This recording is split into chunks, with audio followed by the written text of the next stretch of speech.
Freedom Council is nothing without all of you. How do we go about getting people held criminally responsible for their acts? The military is still at risk. Election interference, the medicalization of childhood. These drug dealers like Pfizer and Moderna, we can seize their property. We develop our litigation through conferences like this. It's going to come through communications. It's going to come through conversations. And Freedom Council is that conversation. For information, visit freedomcouncil.org. I knew as early as February 2020 that I needed to do something. I recognized that there was a systematic problem and that this was not about hydroxychloroquine, it was something larger. Fear shut the world down, and people made a lot of money at it as they were killing us. I was asked to speak at a freedom rally that was set up to discredit my reputation. Whoever orchestrated this must not have the safety of this nation in mind. Medicine and politics should be separated. These doctors were handcuffed. The American public has awakened. We have a new civil rights movement to restore our rights, and we're going to hold them accountable. It is a natural progression of a man of God or woman of character to see injustice, to seek it out, and then to act upon it. Do you hear me? We will never lock down again. This is the hill we die on. Don't miss New American Heroes with attorney Warner Mendenhall and John Davidson, Mondays on BrokenTruth.tv.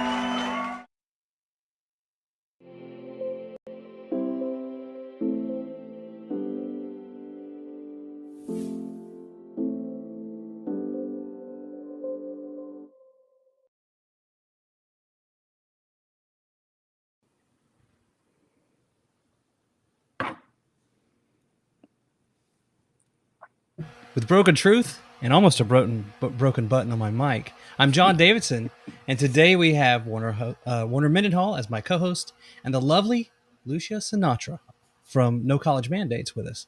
Welcome, Lucia. Hi, John. Hi, Warner. Good to see you both.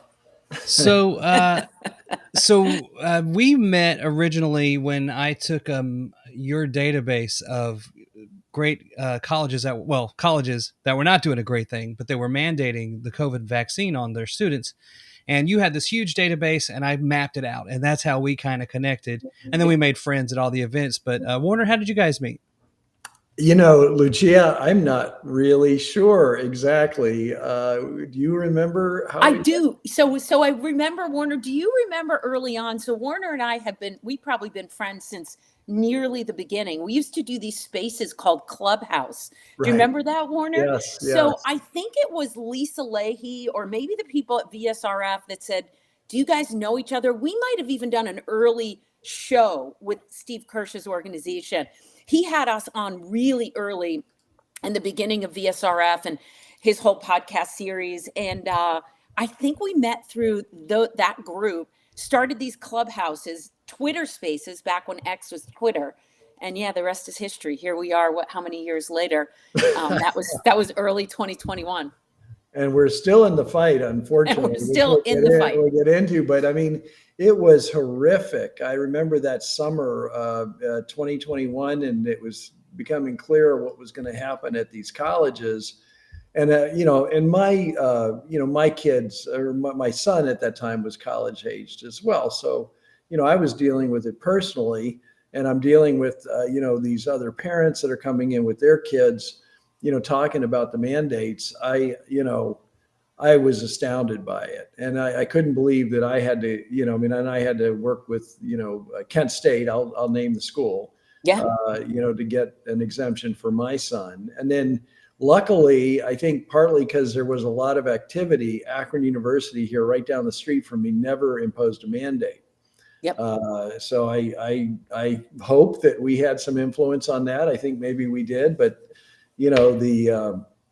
the other thing I do remember from that is Turning Point came into town as well. And I went over and met with Turning Point and the students at Akron University. So there was a very rapid response, I guess, just down the street from me to these proposed mandates. Nice. I'm certain you made the difference because there really was people ask me all the time, what's the pattern of colleges that mandated versus those that didn't?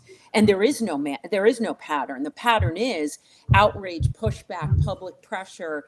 That's the difference between colleges that mandated and didn't mandate. Really, it's not tied to federal funding, not tied to state funding. Those do not correlate 100% of the time. So, it's anybody's guess. And I do think public pressure was the biggest thing in our favor. Early public pressure, like, look, you don't wait and see. You don't have to mandate these things right now. Wait and see.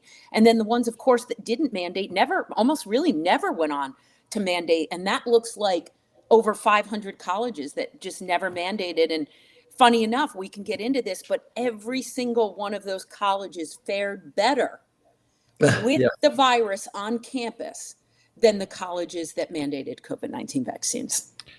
Well, before we jump into it, let's go back in time a little bit. And can you sort of describe your history and what prompted you to put this organization together? Yeah. So like Warner, I'm sitting around, December 2020. My oldest son just got into his dream college, early decision. He just got into Dartmouth. And I'm sitting around thinking, oh my God, these colleges are going to mandate COVID-19 vaccines. And I'm waiting and I'm thinking, and I'm like, it's coming. I know it's coming.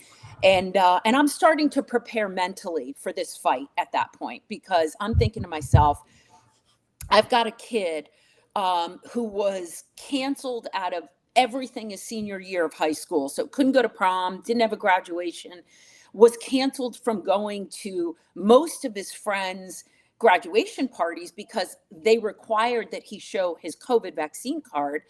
And so, it's end of the year and then beginning of the next year. And he's getting really angry with me. He's like, Mom, you're ruining my life. This is everything to a high school graduate, is you want to go to all the festivities and the parties. And I said, look, so that you don't accuse me of ruining your life, I'm going to let you figure this out for yourself. And whatever you decide, I will try my best to support. And my son, and he's graduating June of 2021. And, the festivities are starting around Christmas time. And, and so into the spring, I give him a couple of studies on both sides. I give him the Great Barrington Declaration. I give him some studies at Yale. And I tell him he's a really smart kid. So I tell him, go in your room and you decide. And that way, by the time graduation comes, if you decide you want to get these vaccines, let's have a conversation about it.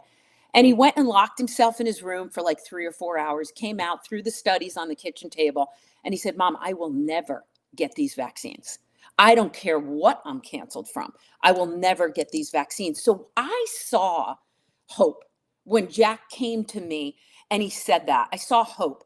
I can access younger people. I can also convince them that they're not seeing all the data. They're not seeing all the science. They're not being told the truth. I can certainly talk to the parents. I can reach out to the colleges. And that's really how my mission was born. I've always been an advocate here in California in the public school system. My second son is a differentiated learner. So I've been fighting the public school systems for at least a decade, trying to get kids who need services in the public school sector to get the services that they deserve, that they're entitled to under federal law, under state law. So being an advocate wasn't new to me, but being an advocate for medical freedom was. So I thought, should I just ignore this, go to bed, pretend it's keep quiet, hide under the rug, just keep my kids safe and just let this thing play out? Because if I take this on, it's going to be a big deal. I'm going to have friends, family, I'm going to get in all sorts of fights. And I try to forget about it. Literally a week's time, I'm sitting here and I'm getting these callings and, I'm getting all these signs and I'm thinking, ignore it. Just take care of your kids, keep your head down, do what's best for your family. And all of a sudden I don't know, after this internal battle, maybe for a couple of days or so, I was like, oh, hell no. I cannot sit silent. I cannot watch this happen. I cannot. And that started as soon as the first college mandated exactly what I thought would happen, my worst nightmare. In April 2021, Rutgers announced the first college COVID-19 vaccine mandates. Within a few days after, maybe a week after, Harvard announced. And then as if Harvard, as if the entire world looks to Harvard for guidance, within a week or two, or maybe a month or two, we had over 1,000 colleges that announced COVID-19 vaccine mandates for fall enrollment. And that was it. As soon as that dam broke, something inside me rose up. I could not sit silent in the face of such blatant injustice against these young, healthy adults, two of whom I live with and I love dearly. And all I could think about was all of these other young, vulnerable, impressionable, easy to manipulate college students were going to be sold a bag of goods and basically told they needed to take these vaccines to keep their community safe, which we all knew before even the first college mandate was, sort of came to pass, which was fall 2021 enrollment. We knew by summer 2021 that those vaccines did not prevent infection or transmission. And so that was it. It just got worse. The snowball started out rolling down the hill and just got bigger and bigger and bigger. And I got more angry, more fired up. And that's how we started. Well, it's very interesting. And I was always astounded that it was the elite schools that implemented these mandates. I thought, these are supposed to be smart people that are making these decisions. And in fact, Lucia, you can talk about this a little bit. The elite schools were the last to give it up. I mean, Oberlin College here in Ohio, private elite school, very liberal, and it was one of the last one. I don't even know where it is right now. Actually, I think the last time I looked, they were still mandating some things. Yeah. And I, there are a few of those. Can you give us an update on that? How many are still mandating? So it's a good question. So I always separate students into what I call general population students and then healthcare students. So general population students covers every major that is not a health science major. So for general population students, the only school system still mandating the COVID-19 vaccine is the University of California system, which is several hundreds of thousands of kids. However, they allow everyone to input and opt out. So in other words, they mandate it. They won't take away the mandate, but they freely accept the paperwork to opt out. The problem with that is you still have several thousand, hundreds of students that are thinking they're mandated to take these vaccines because the websites are confusing. I think intentionally so. Confusing to say, look, here's the list of vaccines you need to get. And by the way, if you click through 8 pages, you can find that there's an opt-out for the COVID-19 vaccine. And then there's now religious exemptions available, personal belief exemptions for almost every single one of the other vaccines. But to get to that opt-out or to get to the page that entitles you to an exemption, or at least file for an exemption, on some of the UC websites is like so convoluted that I still get phone calls from families and parents saying, my kid just got an email accepted to the UC system saying, here are your mandated vaccines, zero mention of the opt-out. So I've been after the University of California for some time. They ignore me now. They know exactly who I am. They know exactly the work that we do. But other than telling me to go away and take their schools off my lists, they rarely respond to me. Quite frankly, you and I have talked about this, Warner. We can get into it later, but I need a plaintiff. I need a lawsuit. I need to go after the University of California to get them to change this language. Yeah, I think we need to make a short clip of this because, like you said, there's 250,000 employees, there's hundreds of thousands of students, and people just don't know. We've got to get the word out that there's a way around the university's horrific system. Yep. And they're using that theory. What's it called? Nudge theory. I forget the supposed academic who came up with nudge theory. But Yeah. they make the pathway easier for you to go along with the program. That's right. And That's then right. you have to learn how to fight to not do it. I'm going to look up his name right now because I want to call him out, actually. Yeah, great idea. But, you know, people in the University of California system really need to understand they can get around this. Yes. You don't have to get the shot, you know, forget about it. And the research now that we have about how dangerous this is, I hope has penetrated people's consciousness. You know, there's potential DNA integration. There's horrific, you know, physical effects from the shot, long-term effects for many, many people. Yeah. And kids, as we know and knew from the very, very early on, are not susceptible to COVID, period. And in the other vaccines, I think everything's into question now. So please, you know, I would urge any parent or student to figure that out. Absolutely. And pay attention to what we're learning. You know, Werner, employees too, by the way. We would be hard pressed to find a major COVID outbreak on any U.S. campus. We would be hard pressed to find a college student who got severely ill from COVID, and then forget about finding a college student who died from COVID. If you really get into the comorbidities and the background health of this student, and how they were labeled, did they die of COVID, with COVID? I mean, it's really mind blowing, and I do think the academics and the students on almost every college campus, I really, with the outreach that I get, but it's all kept confidential because they are still lurking in the shadows. They are still afraid to come out publicly about this. Everyone's response today is, what the hell was that for? What did they do? What have we done? Why did we comply? Oh my God, we were just completely lied to and misled by the people who are supposed to protect our best interests, which are the administrators at these elite colleges. And the only part I'll finish up from your question before is health science students.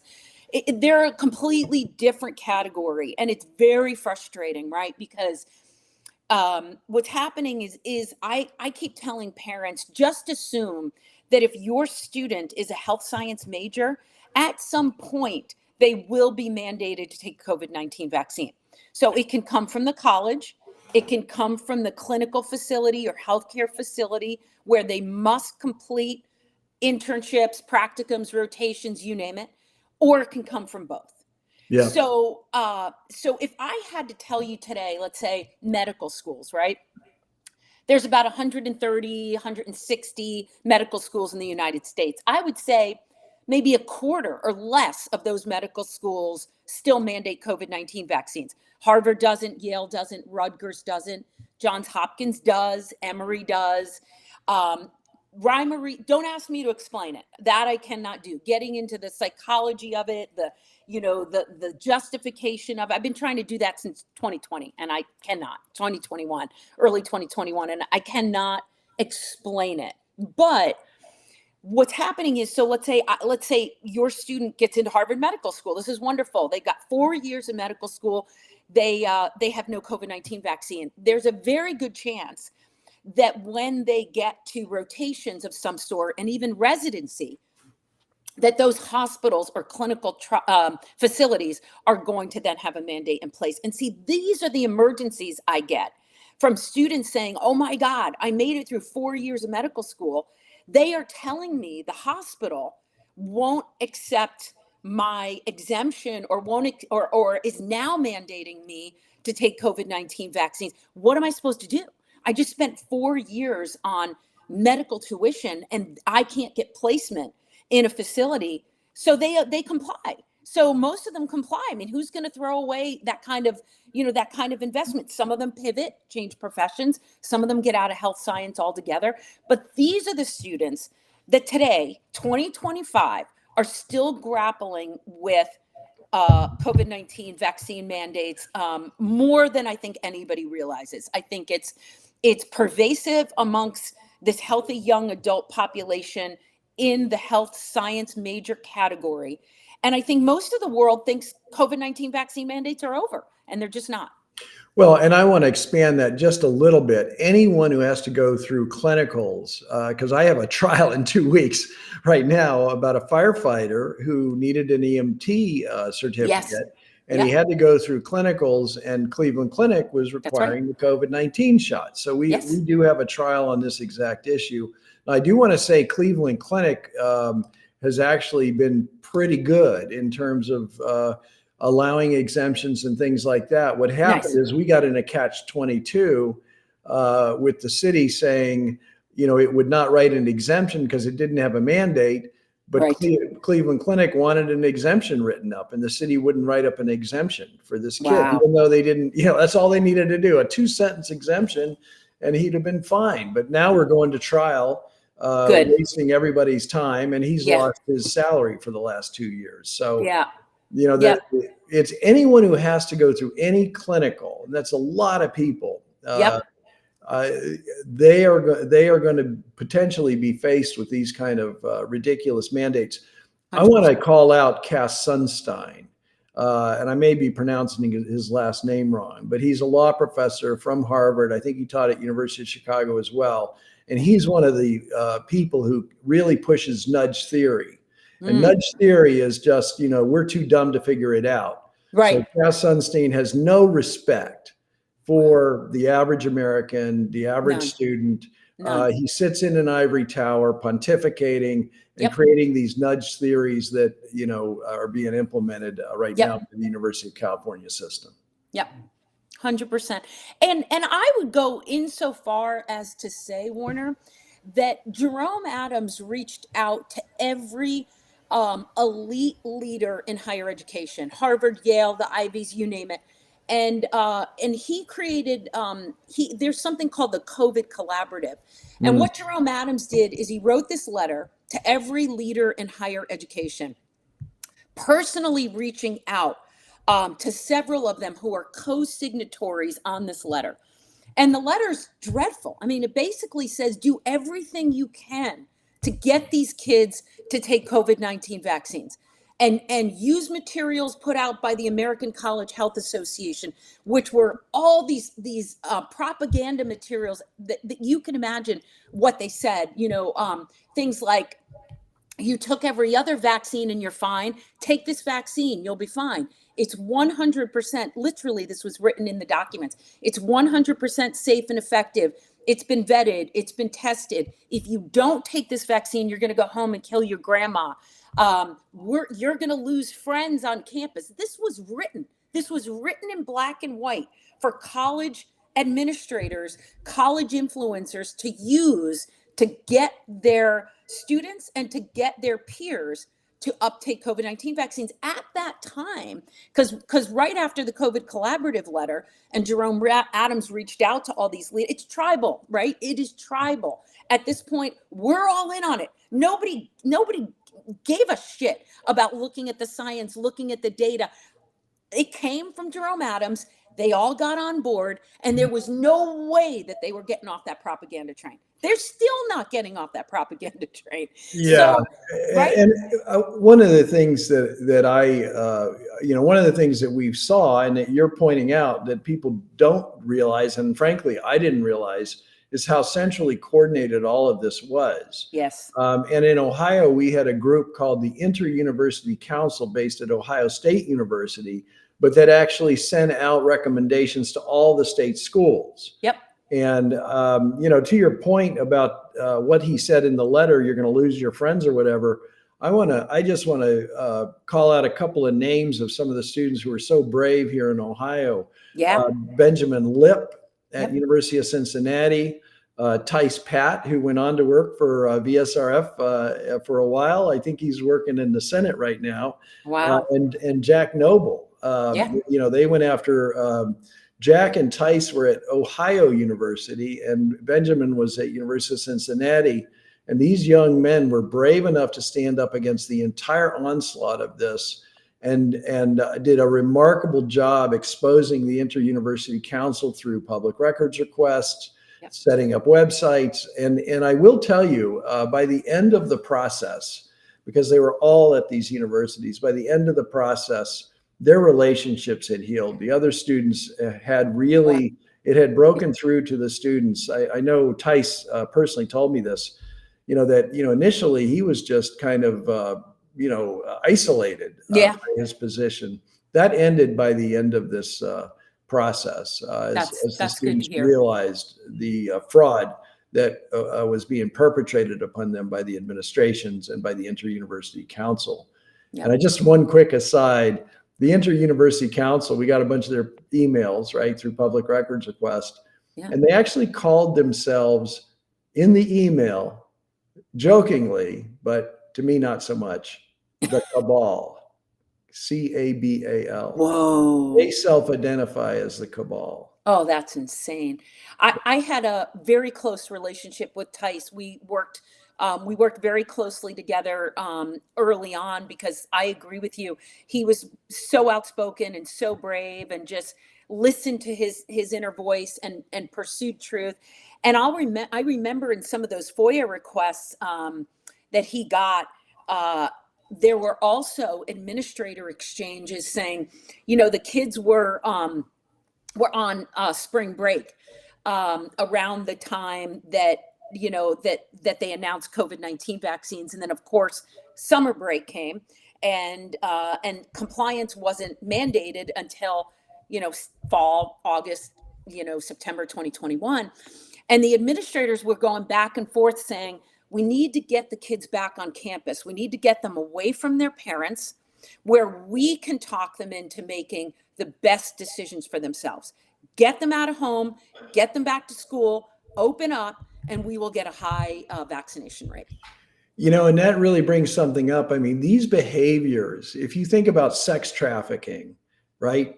What we have here and had here is something that Christine Dolan has termed medical trafficking.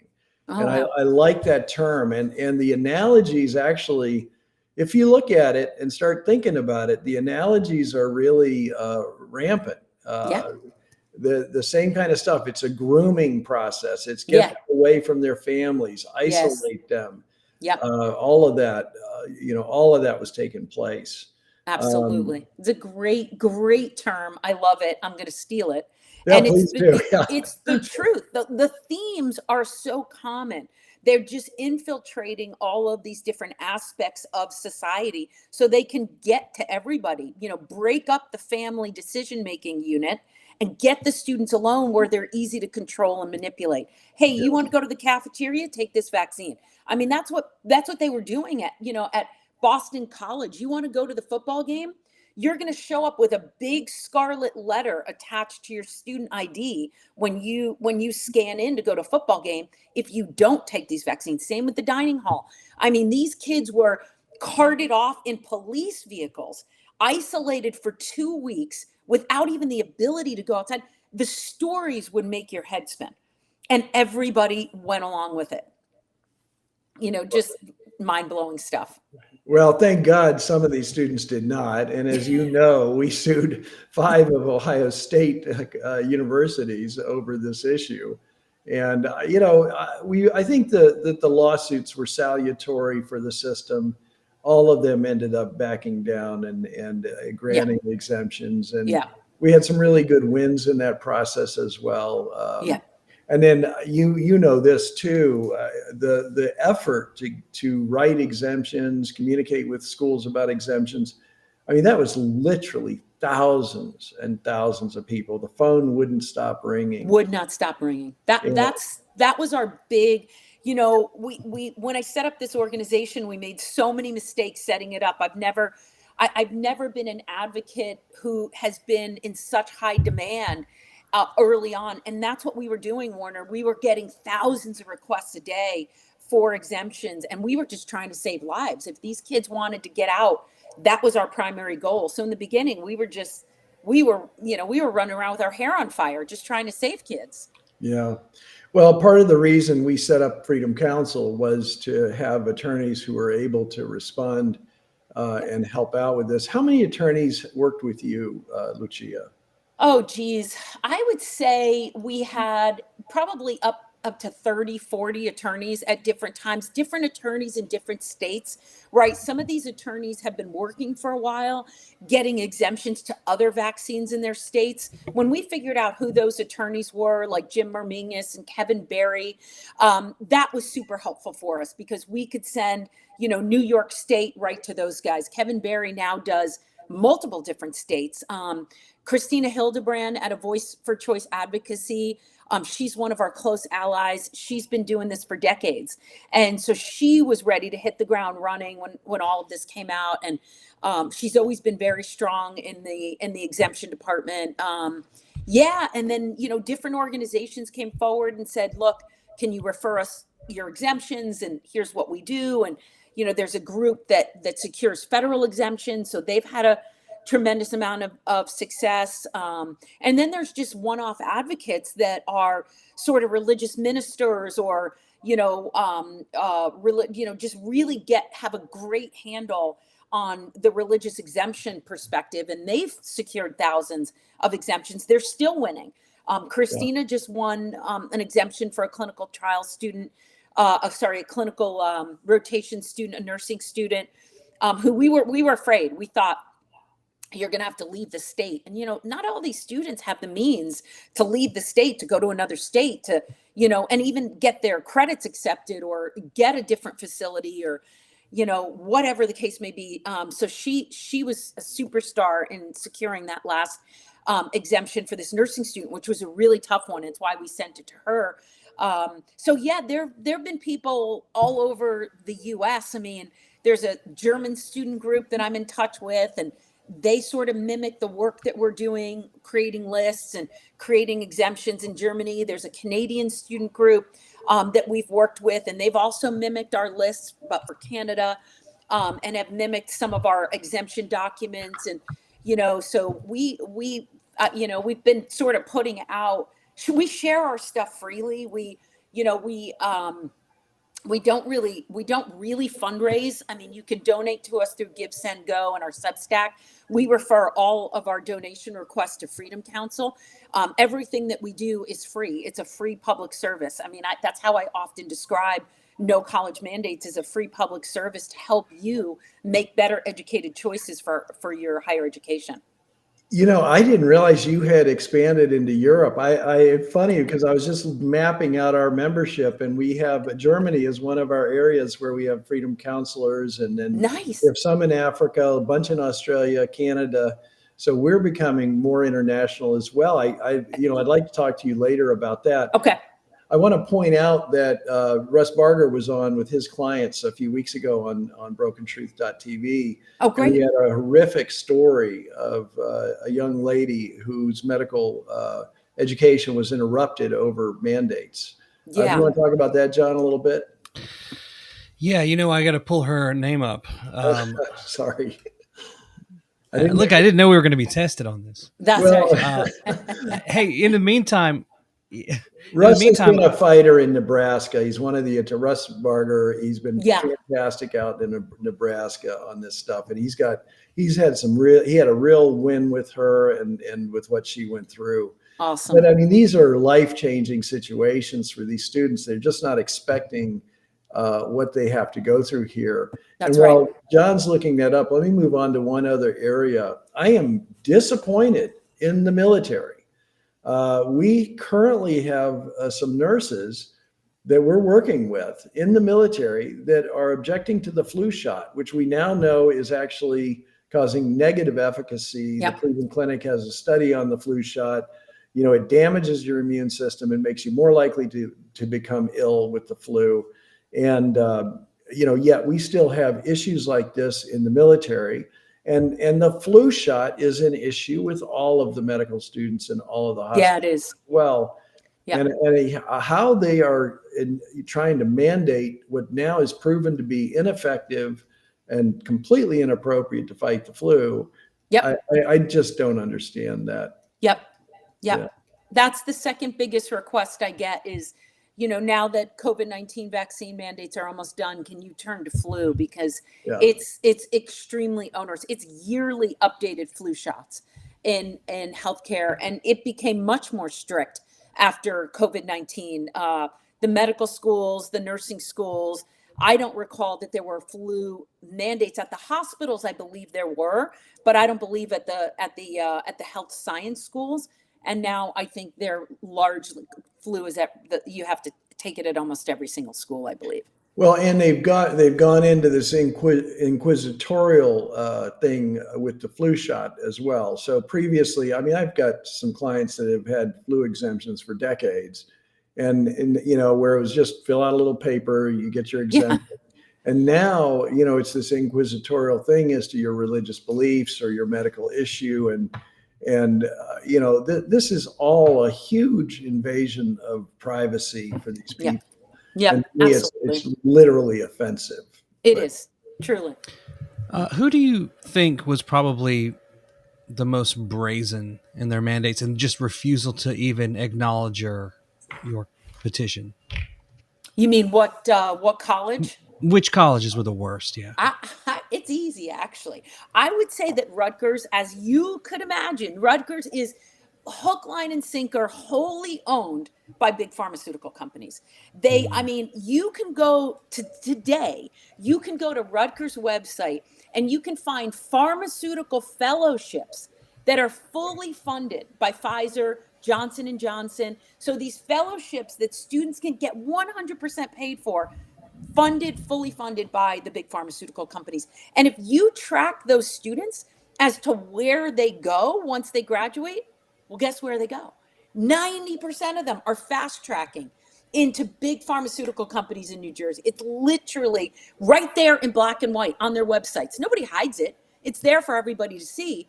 So you've got Rutgers University that's trialing Pfizer and J&J vaccines. And so they're inviting people to come on campus and participate in these clinical trials. And so they can take their data, right?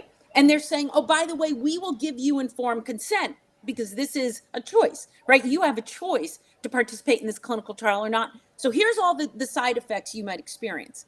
Then you've got them mandating the students, every single student. I mean, they kicked out tens, 20s, 30s students who refused to take these vaccines. At the height of the announcement, April 2021, I would say there were anywhere from 20 to 50 Rutgers students that were kicked to the curb because they refused to take the vaccines. There was no exemption available. You comply or you leave. And that's basically what Rutgers communicated. They said it on national TV. They said it in written articles.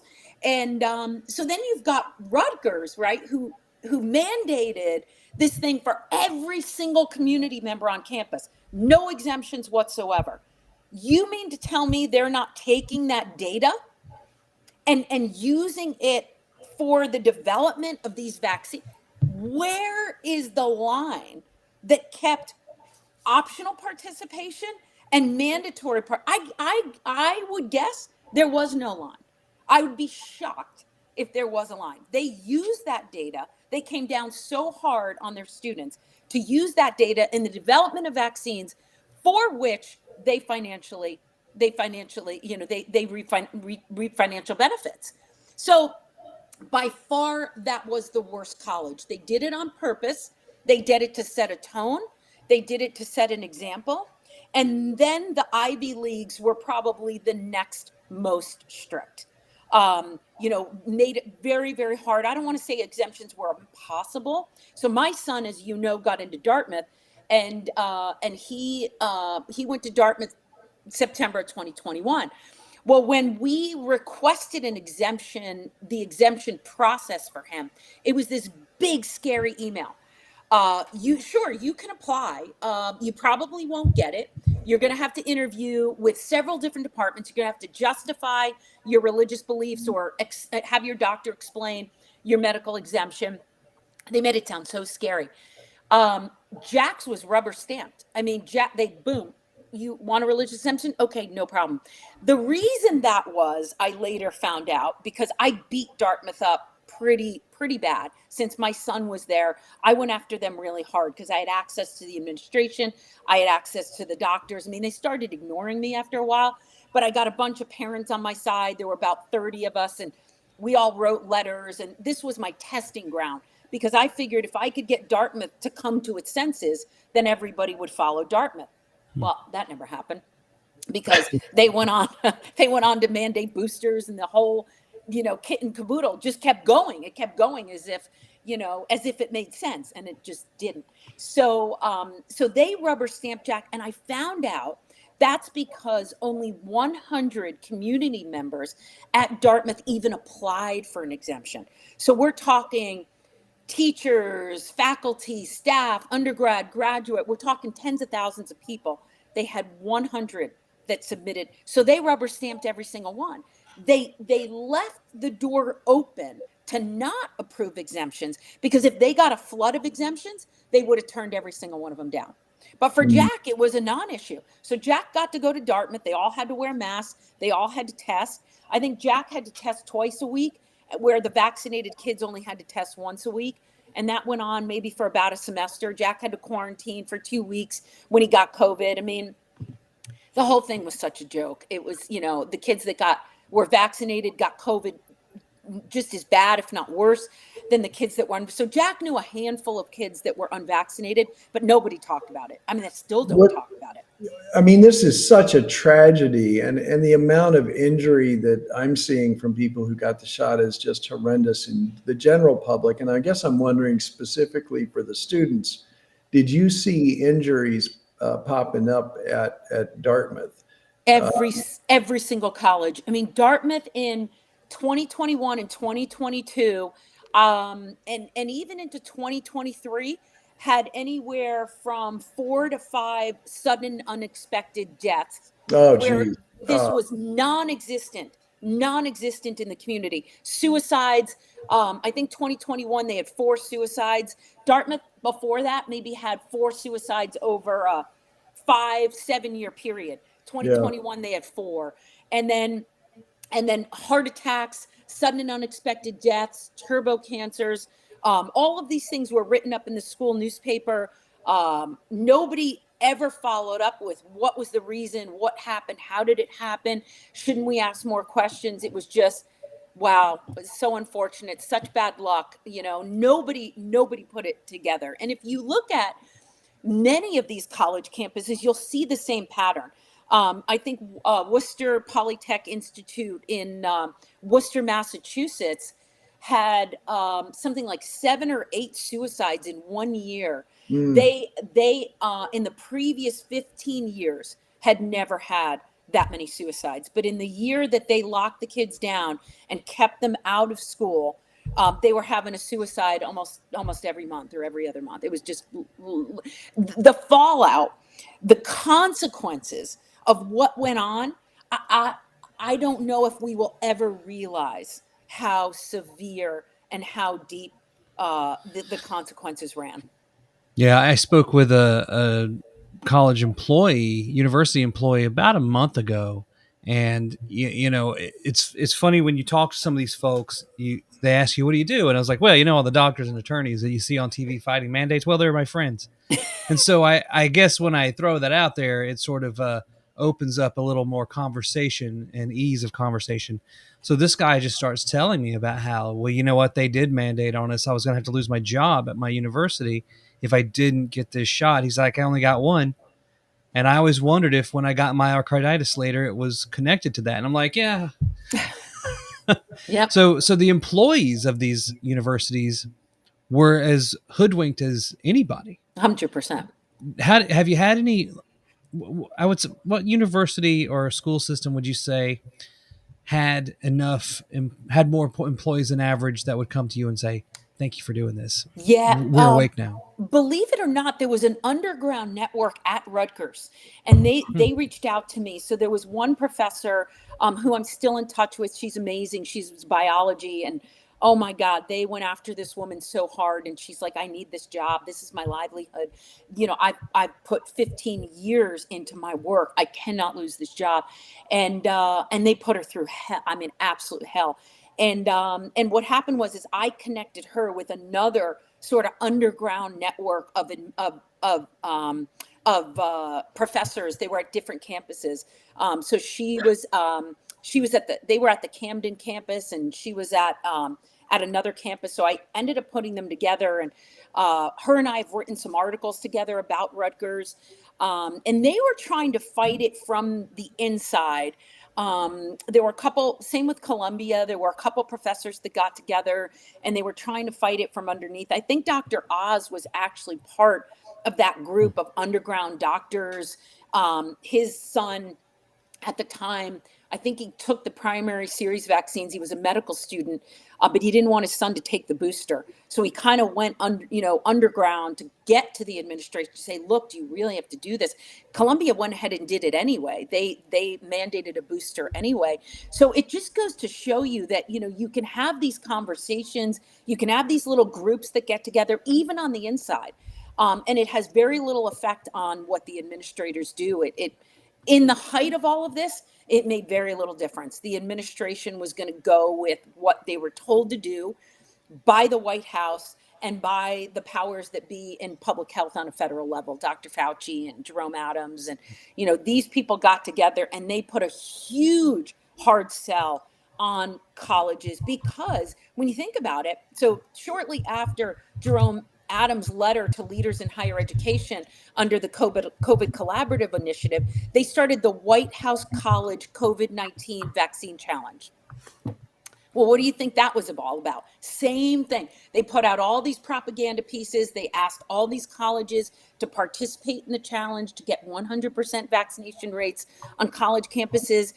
That's because it's over 20 million young, vulnerable, easy to manipulate students on these campuses. That's 20 million yeses right there. That's easy. That's a slam dunk. So that is the other reason I took on this fight. People always say, why didn't you just take on the fight to end all COVID-19 vaccine mandates?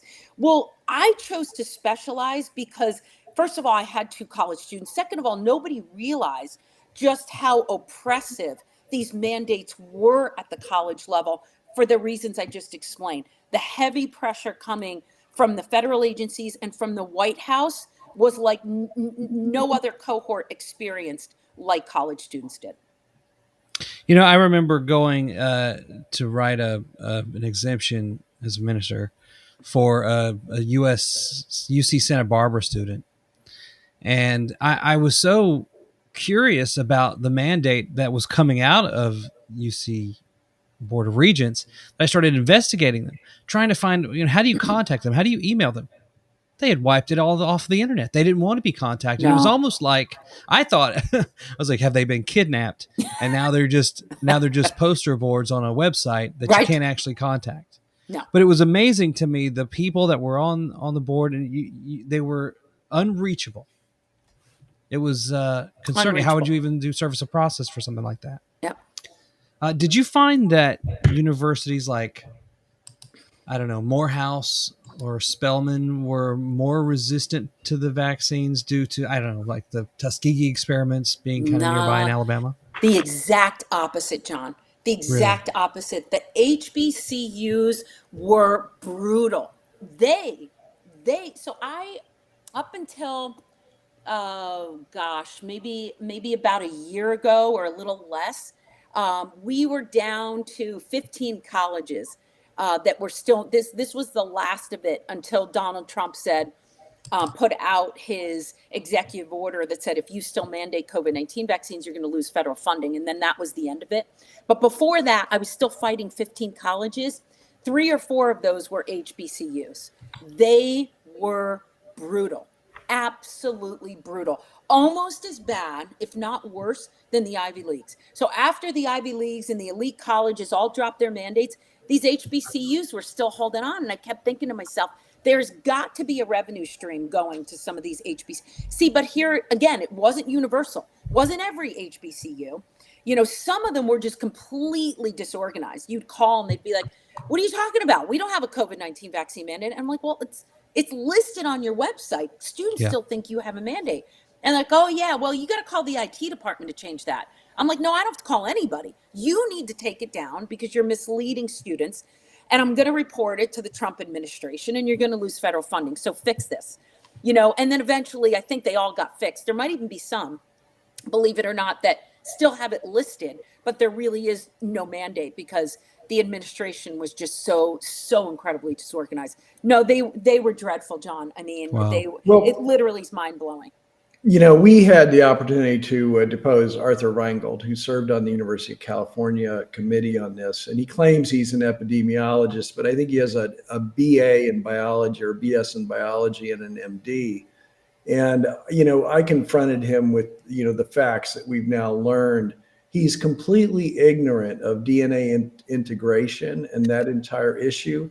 And in fact, he's had all his boosters. I asked him about his vaccination status. And I said, well, and he has grandkids, and he's having his family boosted. So I think, I really expected there'd be a little bit of wiggle room and maybe a little bit of an opening, among somebody who's in that kind of position. And honestly, I asked him as well. I said, well, who did you meet with on that committee? Because I knew John was having some problems identifying him. And he met with them every single week for 10 months. Okay. Okay. He couldn't answer who was on the committee. And I asked him if he had an organic problem, with his memory that would explain his lack of information about who else was on the committee. He said he didn't, he wasn't senile, but he couldn't remember them in the moment. Every week for 10 months. So I don't know. I mean, I guess I was astounded. Here's a guy in the UC system, MD from University of Chicago, and just ignorant of the medicine, ignorant of the epidemiology. That's the thing. How can you be an epidemiologist and not know about DNA integration? Yeah. You've got Kevin McKiernan and Jessica Rose doing groundbreaking work on DNA integration. How do you call yourself an epidemiologist? By selectively looking at data. And that is where we've been since day one, right, Warner and John? Yeah. I mean, we've got people that call themselves doctors that refuse to look at the data because they're afraid of what it's going to show. Well, I think most of them, rather than even listening or trying to rationally review the topic, they just run to Twitter and gaslight everybody. And it may be because of some sort of cognitive bias on their end that they just can't process what they've done to themselves or families and everybody they know. But then also could be they're hiding the cookie jar. Well, I mean, here's this guy who sits and he served on major national committees. He served with the FDA. He was president of the Society for Epidemiologic Research and the American Epidemiological Society, editorial boards of American Journal of Epidemiology, Global Public Health, all that stuff. Yep. And yet he hasn't really studied epidemiology. He got pulled in and slotted into these positions. And I think it's just this go along, get along mentality. And he rose to the top. And then, you start questioning them and they know nothing. Nothing. It still shocks me to this day. You think I'd be used to it by now. I have a friend that's a nurse, a retired nurse, and she would admit to she didn't work. She wasn't a nurse over COVID, and she's like, look, we do our best as healthcare workers, and we make mistakes all the time. And she said the hardest thing in any healthcare setting for any healthcare provider is to admit they made a mistake. So what we do is we glaze over the mistakes. We don't make them again where give somebody the wrong drug or the wrong milligrams of something or whatever. And she's like, but nobody admits they're wrong. As a matter of fact, we're kind of trained that way. You can't put it in the chart. Oh yeah, be careful, with the milligrams, if you gave 10 milligrams before, but you really were supposed to give the 5 milligram dose, you just note a lower dose. You don't note, going forward, 10 milligrams is too much. You don't note any of that. Right. So I don't know if it explains anything, but there's a strong institutional bias, as John said, that I think is enveloped somewhere in their training, and when they're taught in school, that these are the rules. This is how you practice. and don't you dare deviate. From the rules of the hospital, the orders of the hospital, the order of your supervisors. Don't even think critically. Even if you see a mistake, you find a mistake, you're certain there's a mistake. And when these healthcare providers do finally notice that something's awry, that's when they leave the system. So it's like you've got this small percentage that leaves the system because they can no longer condone the system. But everybody else, they've been trained for decades to just go along with the system. I don't know how you break that. I mean, they're trained to dissociate. That's right. That's the number one thing I think that doctors are trained. They're not trained in medical history or the history of medications. No. And how can they even know all the medications that are out there at this point? There's a new one every 5 seconds. Yep. So how are you going to maintain knowledge of the potential risk of polypharmacy, where you overprescribe too many different drugs that cause unknown consequences in the body? So I thought all this was done by nurses and doctors. It's not anymore. There's no way they can keep up. No. And they're now dissociative. So we've almost trained them we forced them into narcissism. That's right. So they get rid of their empathy.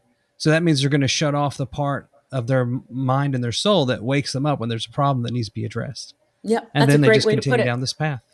It's very frustrating. Good for you for coming out here and doing this. And who knows how many kids' lives you've saved just by being a bulwark to this tyrannical administrative state. Yeah, that was the goal, and our proudest accomplishment is the lists that we have up on our website. I can't even tell you, I mean, if I had a nickel for everybody that said you got to monetize those lists, and I said I would die, I would sooner die. I created those lists to help every single person get to the place that best meets their ethical standards. And they will always be free, and they will always be there as a historical marker of what these colleges did. And I would be damned if I ever put a price tag on them, because what happened to society, what happened to these kids, it was that abominable. And I think, to your point, John, the healthcare profession has elevated monetary incentives over empathy. And we have got to reverse that if we want to stop this crazy train that we're on and get our medical freedoms back.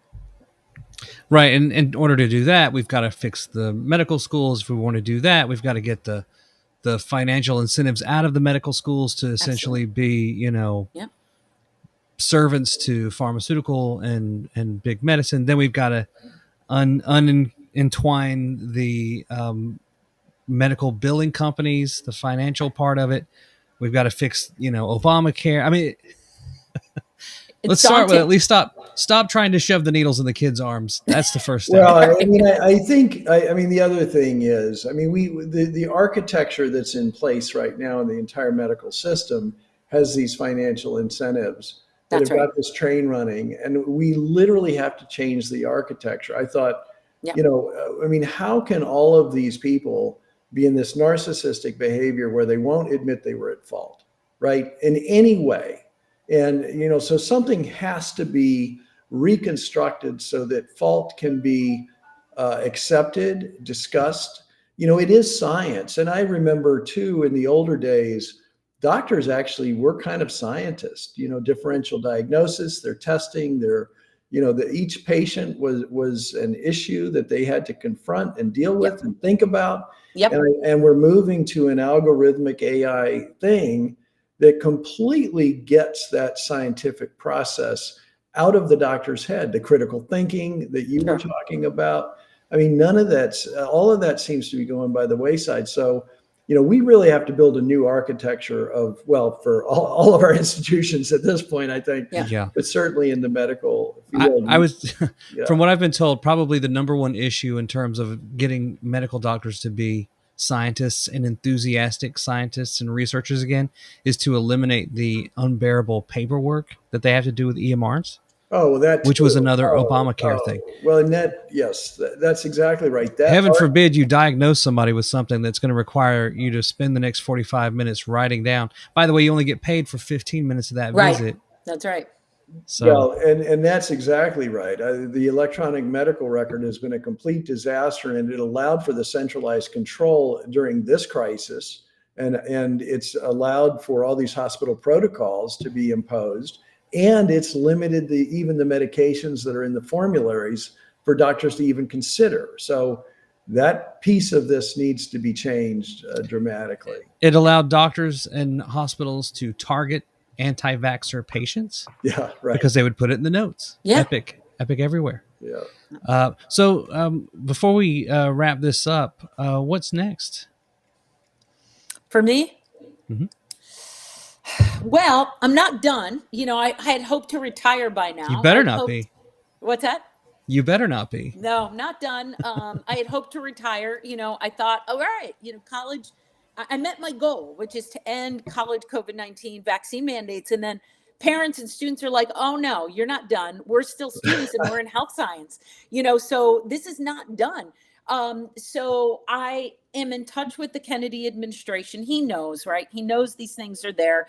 His hands are still somewhat tied because trying to solve this, I talked to Warner recently about this, John. It's not easy, right? It's not so how are health science, let's break it down just a little bit, but it's way more complicated than even what I'm going to explain is, so you've got Johns Hopkins Medical School that still mandate COVID-19 vaccines, but not for any other major, just medical school and nursing, I believe.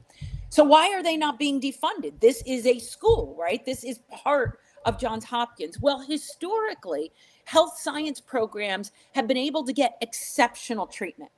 What does that mean? It means that they can deviate in their health policies because they interface with patients in clinical settings. All right. So Johns Hopkins Medical School nursing programs not getting defunded, yet they still have COVID-19 vaccine mandates in place. Well, I think Kennedy and Trump can say, look, you're a school. You do get federal funding, even if it's just through student federal loan programs. You do get federal funding. We are going to defund you and the mandate. Well, then we don't know. So then those medical students, as we discussed, have to go on to clinical settings for practicums. All right. Well, how do we end that mandate? This is now a hospital setting. The student is graduated. So after 4 years of medical school, the student is a doctor. But in order to practice, they have to go and do residencies. And those residencies quite often still mandate the COVID-19 vaccine. So now the student's still not safe.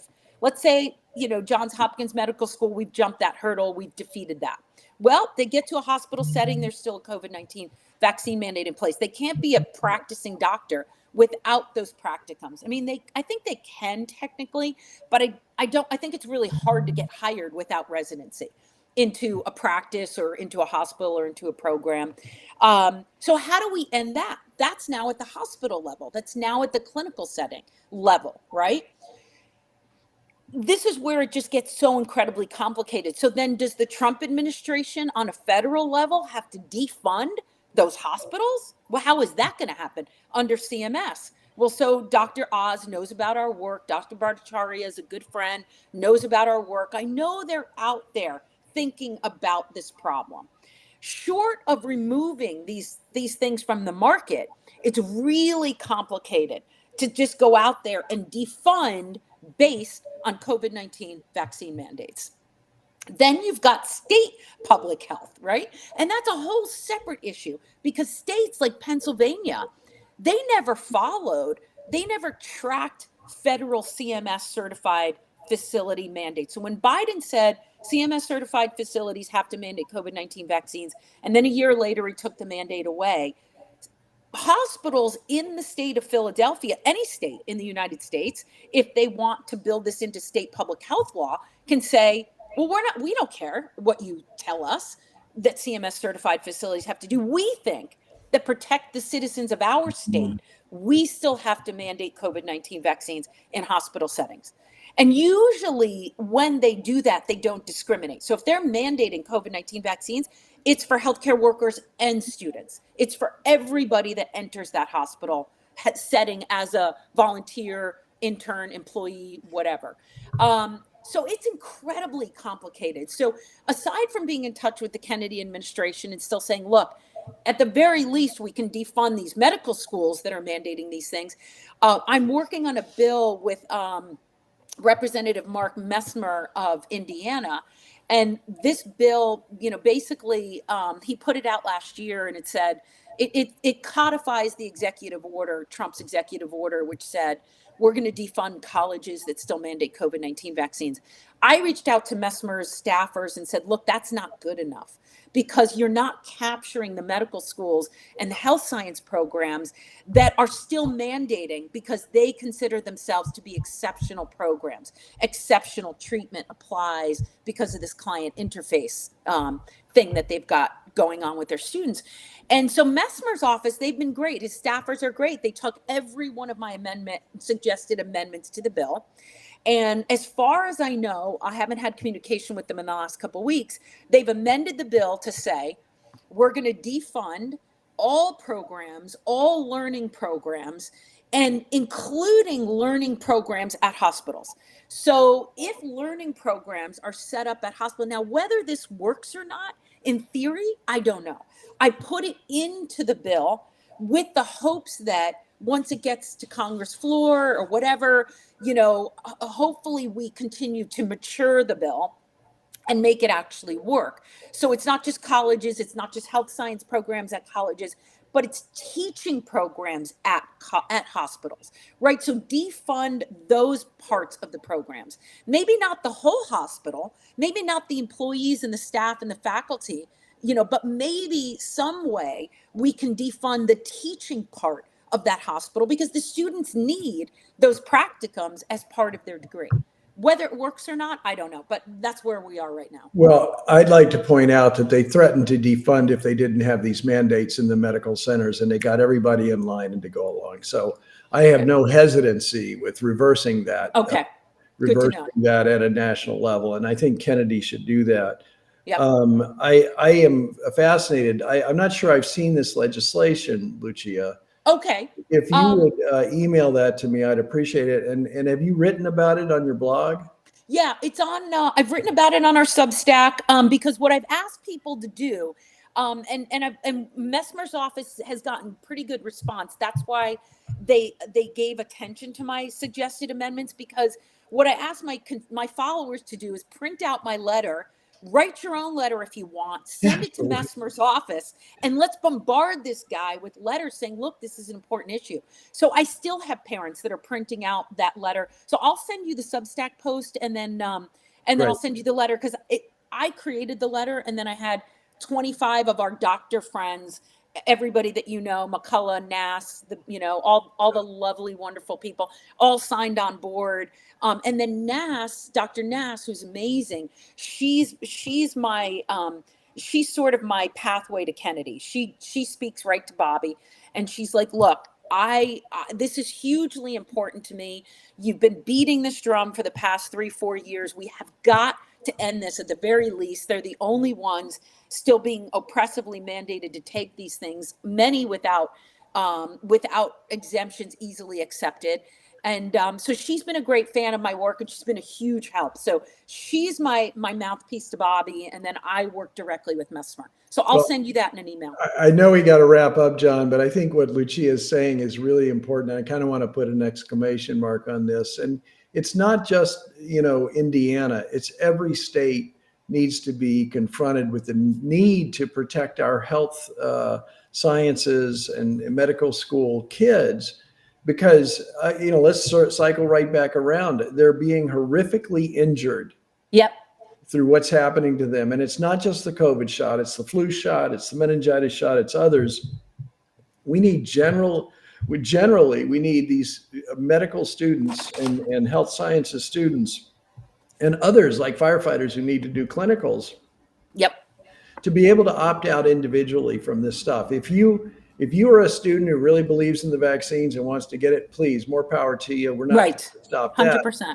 But if you don't believe in it, you should still be able to go into medicine And Yep. I've seen in the courts what's happened. I mean, the judges think, oh, these poor patients are going to get exposed to these kids. Yeah. And that's just ridiculous. We've done multiple depositions where we've asked infectious disease experts for the hospitals, can you name one person Yeah. that they infected? They can Right. never name any infection from No. staff to staff, staff to patient, patient Yep. to staff. There's Yep. nothing. There's Nothing. just nothing.